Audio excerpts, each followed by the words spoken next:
We need to change date for the wedding. It's not possible to change the date, baby. You have to leave the USA if we don't get married. My God.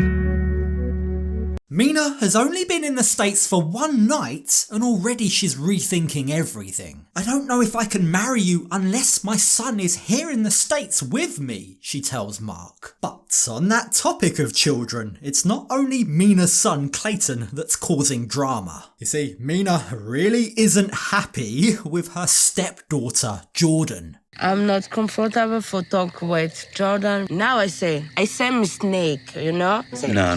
Don't compare I don't go. My daughter is not a snake. Brace yourselves for fireworks, because calling your stepdaughter a hypocrite and a snake isn't exactly the best way to build a relationship, is it? In fact, it's a guaranteed way to both piss off Mark and start conflict with Jordan. But before we get into that drama, let's rewind to the start. So the last time we saw Mark and Mina had just arrived to Mark's house in New Hampshire. But immediately she disliked it. She didn't like how big it was, how outdated it was, and how quiet New Hampshire is. In fact, she went as far as to say, I'll try it for 6 months, I'll try living here, but after 6 months, if I still feel the same way, we're gonna move. Now, understandably, Mark isn't happy with this, and when we join him the next morning, he's woken up on a mission to win Mina round. He wants to prove to her how nice New Hampshire can be. Wow. She happy, she here. You happy? Yeah. Finally? Little. Mina might not exactly sound as excited as you'd expect or hope that she'd be, but there is reason for that, good reason, and you can't blame her. You see, her heart and her mind are back in Paris with her 9-year-old son, Clayton, who she's had to leave behind because of a passport issue. So the three of them, Mark, Mina and baby Maria, jump on a video call to check in with Clayton, and immediately you can sense just how heartbroken and worried Clayton is. Oh, I'm gonna see you and along, I think. No, you don't take this, okay? I think you coming soon. Isn't that heart-wrenching? The poor boy. I'm sad because I don't know when I'll see you guys again, he says. I don't think I'll see you for a very, very long time. Why is this happening? Why can't I be there with you? He asks. And it's horrible. It's so sad that he's going through this. Now, keep in mind, he's not even living with family. He's not living with his dad, for example. For the time being, at least, he's staying with a family friend, and you've got to imagine the poor boy must feel so incredibly alone. Now, Mina and Mark both try to reassure him that it's not going to be long. These unspecified passport issues will all be resolved very quickly and you'll be with us very soon, they tell him. But privately to the camera crew, they admit, actually, we have no idea how long this will take. It's out of our control. All that we can do is make vague promises and try and reassure Clayton. Clayton, je suis désolée, mais je te promets, maman et papa sont en train de travailler, ta Tricia aussi elle travaille, d'accord? I can't even imagine the pain that must cause. How can you leave your kid without any clue when you'll see him again? Like, how do you even explain that to the poor kid? Because whatever it is she's told him, he doesn't exactly look like he's getting much comfort from her promises, does it? Now, by the end of the conversation, this has clearly taken an emotional toll on Mina. She's left heartbroken. In fact, she's left questioning everything. How can I get married if Clayton's not here? She asks. We need to change date for the wedding. It's not possible to change the date, baby. You have to leave the USA if we don't get married. My God. If she wants to marry Mark, then unfortunately pushing back the wedding date just isn't an option. Like, as part of the K1 visa, unless she gets married within 90 days, she has to go back to France. And if for any reason she were to leave either before getting married or even immediately after without getting all of her correct paperwork, then she wouldn't be allowed to re-enter the country. All of that to say, Mina is now left with questions. She's questioning whether or not she's made a huge mistake by coming.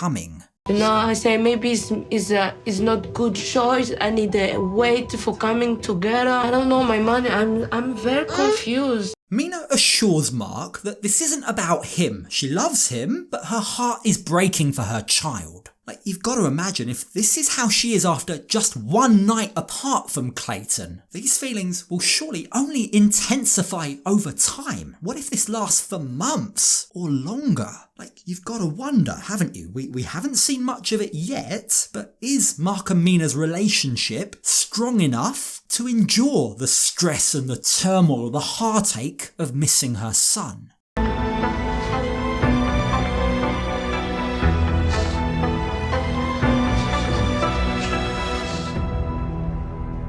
It's a distressing situation, right? No questions about it. But this is her first day in a new country. This is a new hope, a new life. And Mina and Mark do both need to care for their daughter, Maria, too. Now, on that topic, Mark must have known for at least weeks in advance that Mina and Maria were coming. He should have had plenty of opportunity to prepare for their arrival, but he hasn't. He's drastically failed at preparation. You see, not only has he forgotten to buy, things like a high chair for the baby to sit and eat in, but he's even forgotten to buy diapers. Yeah, Maria isn't impressed, but again, remember, eager to show her around and make her feel comfortable in her new home, Mark takes her on a drive to go and pick up some stuff, right? And you'd think that this could be a good thing, only it isn't.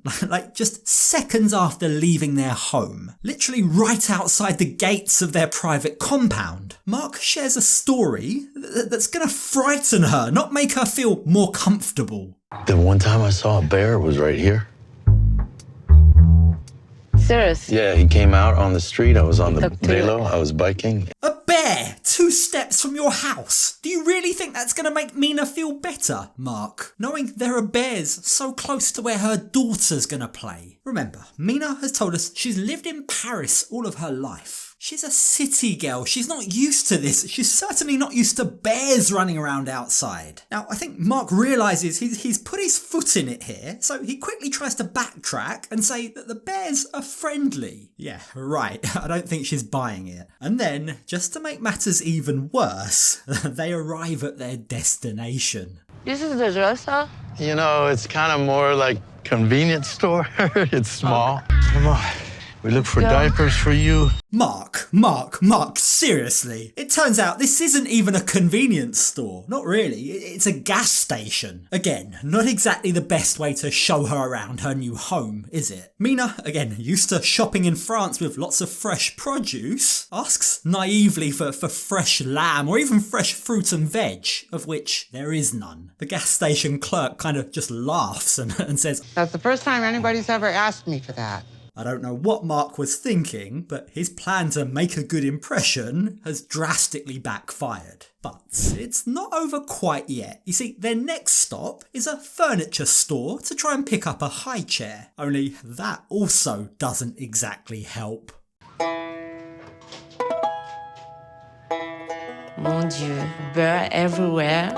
C'est étrange. Everything in here has a bear on it. Now, Mark might think that this little shop is cool or quaint, but Mina certainly doesn't. Everything is outdated, she says, much like Mark's house. And obviously catering to the local demographic, the elder demographic, baby furniture isn't even sold at this store. Yeah, their mission is a massive fail. Mark really hasn't done himself any favours here. Instead of giving her a great first day, a great experience where Mina could see just how great living in a small town can be, instead, it's achieved the opposite. It's validated Mina's fears. It's left her even more worried than yesterday. Je pense que 90 jours soit pas assez pour en fait que je puisse me sentir à l'aise et élever les enfants ici.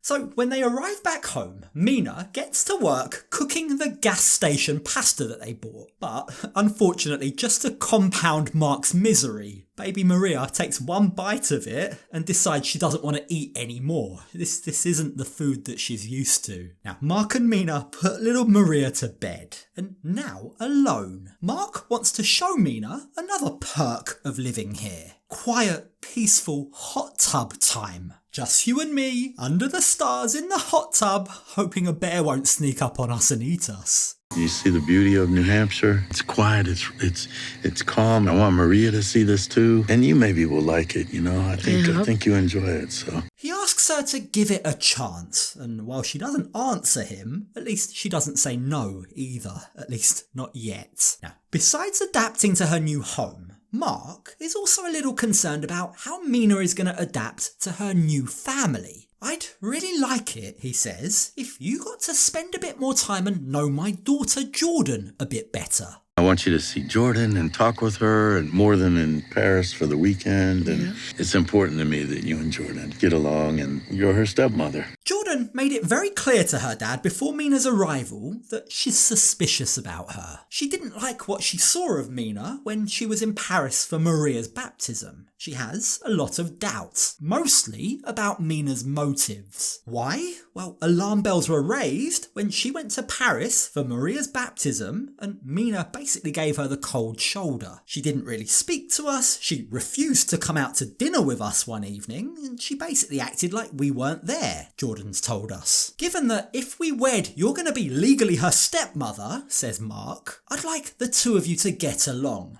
But the problem is, Mina doesn't exactly have many maternal thoughts about Jordan. In fact, she views Jordan very, very differently to how she should be viewing a daughter, her family. I don't have problem with the family, but I have an impression Jordan and me is a competition. No, it's not competition. For your heart.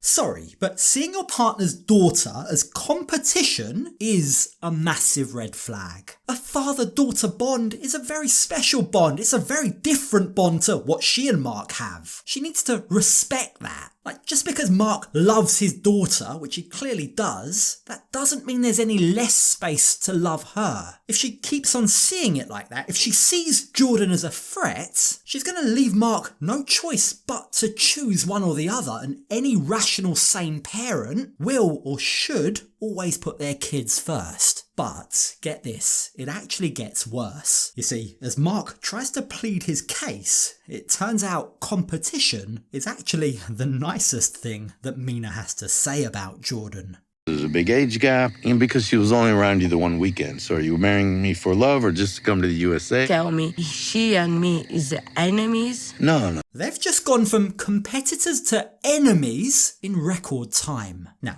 rather than backing off a little, rather than reading the room, which we've gathered by now Mark isn't exactly great at, he continues to make things worse by laying out all of Jordan's grievances. I mean, yes, this is a conversation they did need to have, but probably not right now. Jordan thinks you and I shouldn't have any more kids, he says to Mina, almost throwing Jordan under the bus here. Remember, Jordan has only said that out of love for her dad. But, of course, Mina is having none of it. She's furious. Jordan, she says, is two-faced. For me, Jordan is a hypocrite because in Paris, she dancing with me. I have a photo with Jordan, she smile. Everything was good in Paris, Mina claims. I don't know what Jordan's talking about. We got along just fine. If she had any problems about me with her dad, she should have spoken to me there and then, face to face, not bitch about me to her dad. Why is she talking bad about me to Mark? Why is she trying to disrupt my relationship? And who is she to say whether or not we should have another child? Like, Mina is absolutely fuming. I'm not comfortable for talk with Jordan. Now I say snake, you know? No. I go compare or I don't go. My daughter is not a snake. Calling your future stepdaughter a snake is a low blow. It's an insult that Mark isn't prepared to accept. In fact, he starts to get quite angry. Now, don't get me wrong, I actually love the fact that he's sticking up for his daughter, as he should. But also, you've got to appreciate, this is, in a way, a no-win situation for Mark. Think about it, like, on the line here is the future of his other daughter, Maria, in the States. If he annoys Mina enough, she might just disappear with Maria. In a sense, he's stuck between two of his children. But, even with that being said, he does the right thing in standing up for Jordan. My daughter is not a snake. She's It's just... same, the depression, Right now, this is your the impression. emotion. This is your impression. No, it's not my impression. She say, I'm not sure. Mina doesn't want to hear it. She's made up her mind. Jordan is trouble. To her, Jordan is a snake. Now, Mina says that Jordan should stay out of our lives. She can't come here and disrupt our relationship. Now again, Mark just says, my daughter is just looking out for me. But Mina is done with this conversation. In fact, she's also done with Mark. I'm going to the bed, okay? Seriously? Yeah. Come on, dude. Please, you don't come in the bed, okay? Seriously. Yeah, I'm very serious. Night number 2, and the poor guy has already been kicked out of his own bed. Boy, that romantic, relaxing hot tub under the stars has blown up in his face. Between missing her son, hating everything she's seen about New Hampshire, and now also hating Jordan, I'd say the prospect of lasting 90 days and getting married seems as non-existent as lamb chops at a gas station.